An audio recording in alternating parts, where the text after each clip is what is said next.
Hello everybody, Deborah Dondelinger here with a special edition Tapping This Week podcast. And why do I call it a special edition? Well, I'm not talking about any of the archetypes that's going on, but I've got a subject that's near and dear to my heart, and I suspect many of you will also relate to it. And we're talking about the fact that I cry easily. One of my daughters left today for a 4-month trip, and it just hurts. Like the heart hurts when she leaves, and this sense of separation.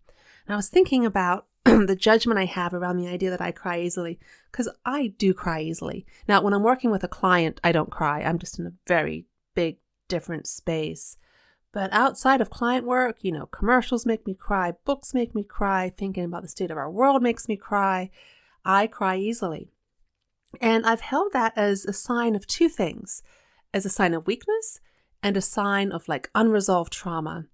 And I've been doing a lot of research this past month into the Myers-Briggs type and the cognitive functions and finding some wisdom there that I had missed the first time I studied it. And I started to think about the idea, well, perhaps it's not that I cry easily or I'm weak or damaged. What if that's a gift? What if that's a sensitivity that not everybody has?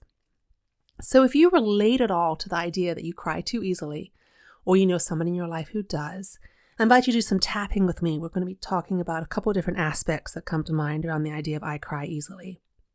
First of all, a couple of housekeeping notes. If you don't know how to tap, go to my website, deborah.dondelinger.com, or also known as EFT with Deborah.com, and look at how to tap. You need to know where the points are. And that's the only housekeeping item I had. Okay, where we're going. So I cry easily. So when you think about that idea, how much self-judgment do you have on a scale of 0 to 10? Where 10 is very high, 0 is none. I would say before I started recording this podcast, my judgment was probably as 9. So tune in for yourself. How much do you judge the fact that you cry easily? And then see if you have a memory, a story, an image, a sentence that comes to mind that's tied to that judgment. The image that comes to mind for me, or the story, it's just like a flash of memory. Being very young, leaving my dad's house and his parents' house in Florida on the sidewalk. It was early in the morning and I was sad, or somebody was crying, and my dad saying, "That's okay, all the halls cry easily."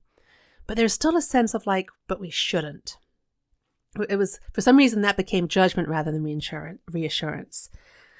So tune in for yourself, see if you notice any images, and we'll do some tapping. We're on the side of the hand point. Even though I judge myself for crying easily, I still deeply and completely accept myself anyway. Even though I judge myself for crying easily, I'd like to think that I still accept and love myself anyway. Even though I've been judging myself for a very long time for crying too easily,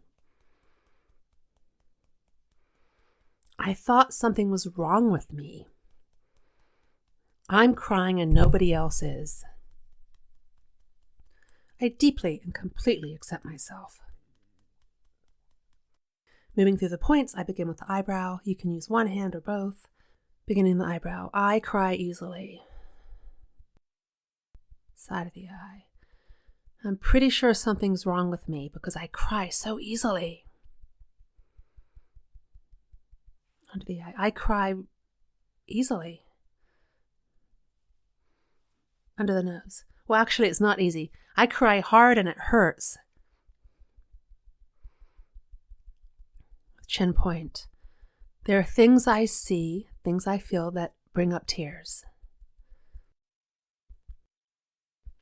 Collarbone. I feel things deeply in my heart. Under the arm. I cry easily.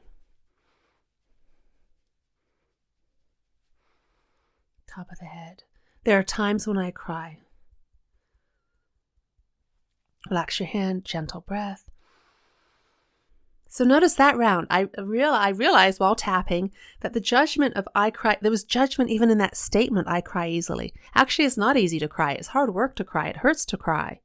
It's just that my sensitivity level is way lower than most people. I see the emotion, I see the pain, I feel it, I imagine it, I connect with it. And that moves us to the second thing I want to tap on around crying. Have you ever noticed that pain, that grief physically hurts? That being sad physically hurts? I don't know if it's everybody that feels it in the heart space. I would imagine those people who are aware of how it hurts would feel it in the heart space. For me, it feels like something's being stretched too far, and it's like actually like a stabbing feeling. On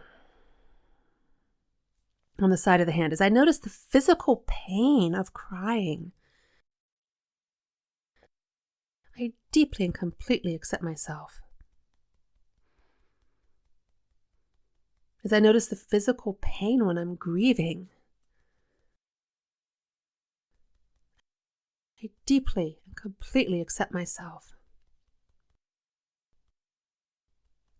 As I notice the physical pain of feeling empathy for another person's situation, I deeply and completely accept myself. Moving through the points, we're beginning with the eyebrow. The pain of feeling empathically other people's pain. Sorry, that was way too wordy. The side of the eye. The pain of it hurting. Under the eye, the pain of somebody leaving. The emotion when somebody's loving. The physical pain I feel in my heart. When we're on the collarbone. The pain in my heart when I'm grieving. Under the arm, the pain in my heart when I'm sad. Top of the head, the sensations in my heart. Stop there, relax your hand, gentle breath. Sometimes I imagine that when we're sad and the tears come, or we're feeling empathy or connection to something that's poignant, it's because there's so much energy and it's just moving too fast. And it's overloaded our system. And if we could slow it down, we'd be able to feel it and be okay with it as it moves through our body. But it's like a signal's been amped up and we receive it so much, so fast, so intensely. Our receptivity is so high that it hurts. So think about how brave and courageous we are to let these feelings in and to feel them. So what if we're not weak? What if we're incredibly strong? How does that feel to consider? There's another aspect around crying, quote, too easily, unquote, and that is being embarrassed. I have been in many situations where I'm sobbing intensely in the public and I'm embarrassed. I don't want to be seen. I don't want to be consoled. I don't know where this embarrassment comes from, but I just know that the statement, I'm embarrassed when I cry, feels very true right now. And let me just comment on tapping. Tapping can change our thoughts without forcing it. So we can start with a statement that feels 100% true, and we tap and we'll get nuances or reframes or cognitive shifts. And this stuff comes. Right now, 100%, I believe I am embarrassed when I cry in public. When anybody sees me, I don't want to be seen crying. And let's see what happens to that thought as we tap. Even though I feel embarrassed when I cry, I don't want anyone to know I'm crying. I'm crying right now. I deeply and completely accept myself. Even though I feel embarrassed when I cry in public, I deeply and completely accept myself. Even though I don't want anyone else to know that I'm crying, I deeply and completely accept myself. And here's the cognitive shift. It already came in a couple rounds ago. Even though most people don't know how to be comfortable with my tears, and I end up feeling more separate rather than connected, I deeply and completely accept myself. Moving through the points, beginning with the eyebrow, feeling embarrassed with my tears. Feeling alone with my tears. We're moving through the points, I'm not calling them out, but every time I say the phrase, you move the point under the eye. Feeling misunderstood in my tears. Feeling other people's discomfort with my tears. I thought it was embarrassment. But what if it's just a need to be seen without being fixed? The sacred gift in my tears. Top of the head. The love I express with my tears. We'll keep going on another round, beginning of the eyebrow. The rare moment when someone can meet me with my tears. Side of the eye. The love I'm expressing with my tears. Under the eye, the love I'm expressing with my tears. The tenderness of the tears. The vulnerability of the tears. The open-heartedness of the tears. The gift in my tears. Top of the head point. Relax your hand, take a breath. So that can happen when we tap. I was looking at the embarrassment. I'm embarrassed when I cry and people see me. And oh my gosh, that cleared so quickly and the insights became very clear that it's the rare person who can stand with another person in their tears and be with them and connect with them and see the love there. So many people want to stop you from crying or console you or fix you, and there's just pure divine love coming in those tears.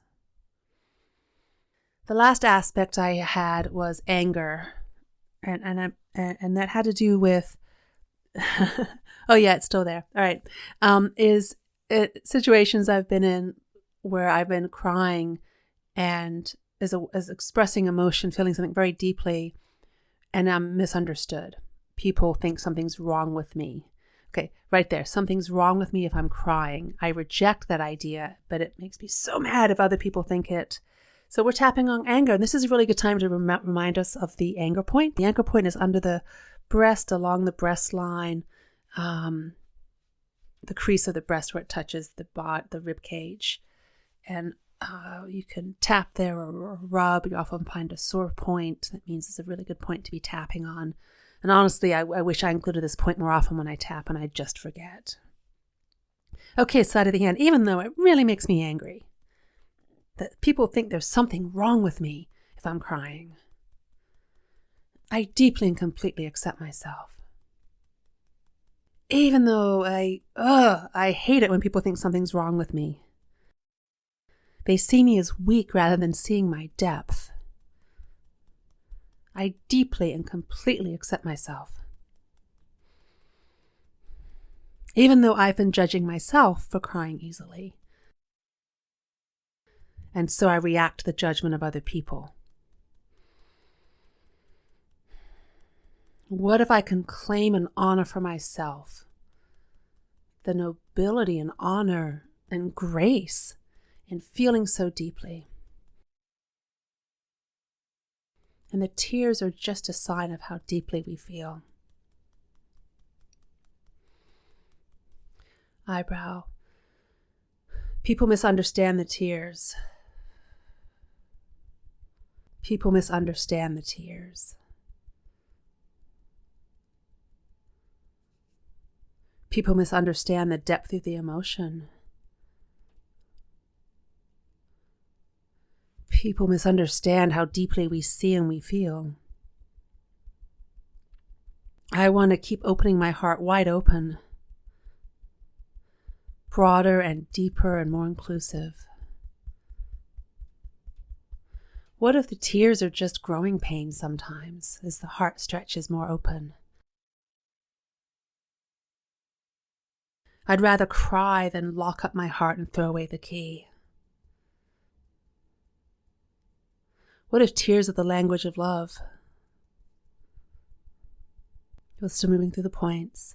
I'm willing to cry. I love that I cry easily. I love that I'm touched by the emotion and I feel so deeply. And I forgive myself for judging myself. I was trying to keep myself safe.